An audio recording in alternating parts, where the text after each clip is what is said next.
हाँ तो भैया लोग यही नवरात्र में एगो लड़का के दिल टूट गइल बा।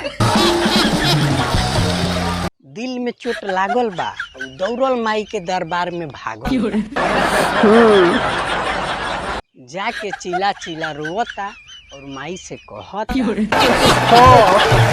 कि हाथ जोड़ के बोले नी जय करिया हो,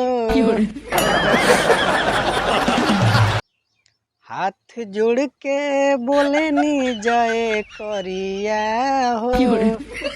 माई दिल हमर तुड़ले बाजे, ओके दुल्हा दिह करिया हो।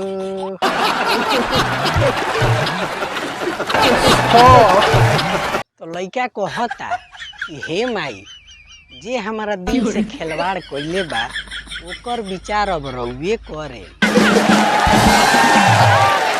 हमारा साथ उ धोखा कइले बाड़ी, उनहु के धोखे मिले के चाहिए माई। नहीं अन धन चाही ना महल पटरिया हो। तो माई हो, हमारा के रुपया पैसा घर दुआर ना चाहिए, हमारा तो बस बादला चाहिए। हमारा के छोड़ के उ भागल बाड़ी, वो आलिए के कालिया दे दिह ये दुर्गा माई।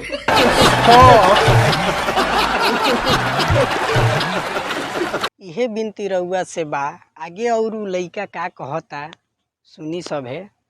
तो तोड़ी के दिलवा हमार हो गइली फरार। तो ये माई दिल हमार तोड़ के मरोड़ के उ तो दाँत चियार के चल गइली। हमारा साथे जैसन भइल बा वैसने उन्हू के साथे होखे के चाही। तोड़ के दिलवा हमार हो गइली फरार, जाते जाते बना गइली हमके सियार। उनकरा चक्कर में हम तो बर्बाद हो गइनी। उनकरा के रोज नया नया सूट खरीद के देहनी, बाकी वो हमारा मुंह पर थूक के चल गइली।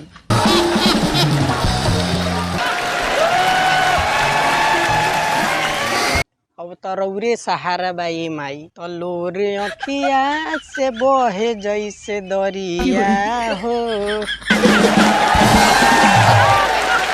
उनकरा वियोग में हम इतना रोवतानी कि हमारा लोर से 4 कट्ठा खेत पाट जाई।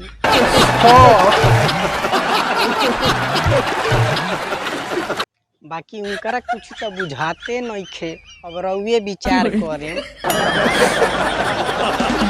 तो लोरे अखिया से बहे जैसे दरिया हो, ए माई दिल हमर तुरले बाजे, ओके दुल्हा दिह करिया हो। तो दुर्गा माई हो, हमारा केहू पर भरोसा नइखे, रउए एगो सहारा बानी। हम तो प्यार कइले रहनी साचा, लेकिन देख के गइल दिलवा में धाका। इहे निहोरा बा ए माई, ओकरा के दुल्हा मिले करियाठा। हो